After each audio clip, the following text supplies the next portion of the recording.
Hey everyone, Gaijin Goomba here, and holy cow am I excited to talk about Overwatch's newest tank, Orisa. Not only is the Centaur gal adorable as all get out, but in her design rests some of the most subtle cultural influences I've ever seen in the Overwatch characters. And believe me, there's a bunch. I've done a lot of Overwatch cultural analysis over on my channel, and so far Blizzard has not disappointed me once with just how deep their character inspirations go, and Orisa is no exception. Now, as some of you may know, Orisa's origin starts from an 11-year-old robotics and AI genius named Effie Oladele.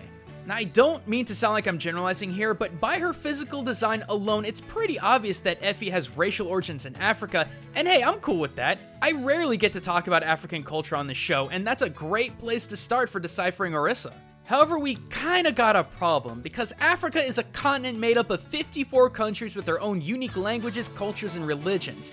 How in the world can we narrow that down a bit? Well, the next place I usually start looking for clues are in names, and after doing some digging, I came to find that Effie's first and last name mean beautiful and wealth has come home respectively in the Yoruba language. While Yoruba is the official language of Nigeria, it's also spoken in some parts of Western and Central Africa. So cool, that narrows down our target quite substantially. But let's shift from Orisa's creator and start breaking down Orisa herself. Now, the first thing that should call to anyone trying to discover her origins is her centaur-like design. Granted, historically that's more of a Greek thing, but the idea of a human-animal hybrid isn't unique to any one country. Sadly though, with only the exceptions of some really amazing art, I couldn't find any hard historical or cultural evidence to connect Orisa to Nigeria using her centaur design, let alone any country in Africa.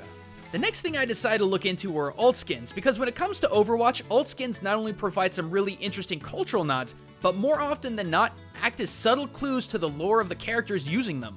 Two of Orisa's alt skins, the Dynastony and the Megasoma, are both references to super large beetles of the same name, rare breeds of rhinoceros beetles in the scarab category. Now, while some might say that these skins could possibly link Orisa to ancient Nubian culture and present-day Egypt, it's way too far up in the northern countries of Africa, not central. Next, I had a look at Orisa's carbon fiber and protector skins, but I also couldn't— I need healing. Wait, what was that? I need healing. Oh no. I need healing. I need healing. Oh god, no. Okay, moving on. Finally, in Orisa's camouflage skin, there's a lot of rhino symbolism. I mean, two of her above-mentioned skins are rhinoceros beetles, so I thought maybe they were going somewhere with this. And granted, the rhino has a lot of symbolism with the earth, confidence, steadiness, and sure-footedness, traits that Orisa definitely shares. And if you think about it, the combination of Orisa's own horns and the quadruped body does give her the air of a mighty rhino, but I felt the connection was just too weak for the theory to really hold water. Finally just said screw it and went back to Orisa's original skin looking for anything I could find, and it was there that I discovered her origins were actually staring me right in the face. Literally. Orisa's perfectly rounded face and small slit eyes and mouth are undeniably a reference to the Baluba mask. Now what makes these so special is that unlike similar ancient masks, Baluba masks are actually incredibly complicated and require meticulous crafting, because underneath the elaborate painted patterns and designs are finely hammered brasses built into the wooden base. Which is none too surprising as the Baluba, or Luba people as they're also called, originating in Central Africa, were able to extract, smelt, and craft all manner of metals in their ore-rich lands as early as the 7th or 8th century. But it's more than just simple decor that makes these masks and Orisa so special. Each mask is said to represent an Orisha, or spirit that's one of the manifestations of the various supreme divine bodies within the Yoruba religion. In essence, they're kind of like a vessel for the divine.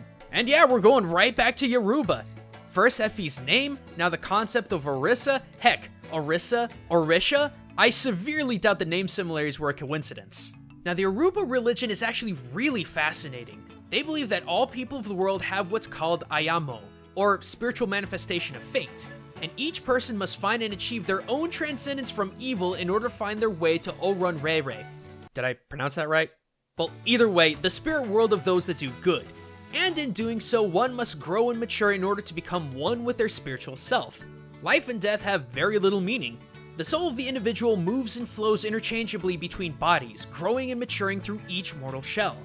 This is starting to sound kind of familiar, huh?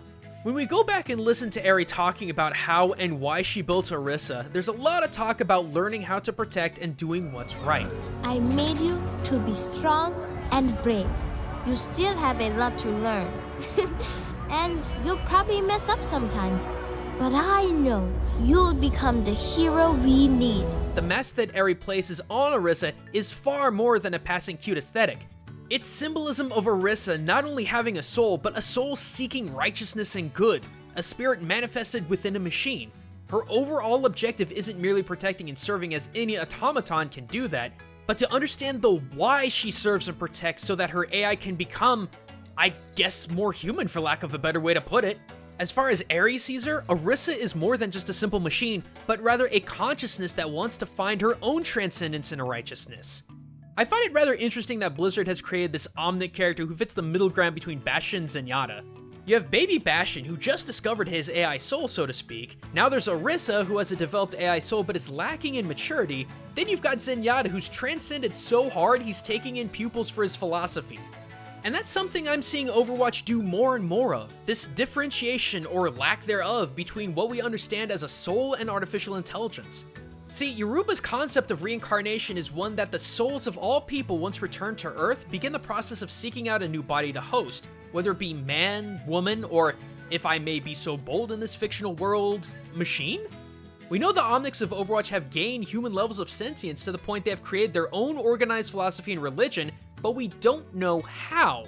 I don't want to get too existential talking about a fictional robot centaur lady, but maybe her connection with Yoruba is serving a bigger backdrop to the reason why the Omnics have become as humans. Finally, let's talk about Orisa's ult, her supercharger. When deployed, it powers up the damage of all teammates in a wide radius, but look at that design. Doesn't seem like just some generic ground deployment cylinder, right? Well, the clue is in the spray, so to speak. One of Orisa's sprays has Eri playing it like a drum, and that's exactly what it is. A bata drum. The hourglass shape gives it the unique ability to be played on both sides, laying it long ways, but that's not the only thing it can do. These double-headed drums were also known as talking drums, able to change pitch so substantially and specifically it could mimic the patterns and intonations of human speech. A skilled drummer could play sentences, even complete paragraphs, by squeezing the chords between their arms and body while they played. Because of this unique feature, these drums have a heavy association with Yoruba spirits in the form of communication and storytelling, a tradition that originally started in Nigeria. Though I think the ties might be a little looser, the use of the bata drum by Orisa is by no means a coincidence. As the inanimate bata is able to replicate human speech, the reconstructed Omnic Orisa is not only able to replicate speech, but also replicate the soul. So there you have it, guys, another Omnic with a heart of gold. I assume Zenyatta follows a similar oath of celibacy as many Buddhists do, so I guess I'll have to just ship her with Bastion. But all jokes aside, I'm really happy to have been proven yet again that Blizzard really takes their time in creating characters that might be fictional, but take so much inspiration from the culture of the world that we live in and does it so very well. But thanks for watching, everyone. If you're interested in even more videos on cultural inspirations in Overwatch, well, good news, because I've made near a dozen of them over on my channel. Check those annotations on screen and links in the description for more info. But if not, I've got even more hot topics of culture and gaming here on the Game Theorists channel. And don't forget to subscribe for even more culture and gaming, guys. But until next time, everyone, this is Gaijin Goomba signing out.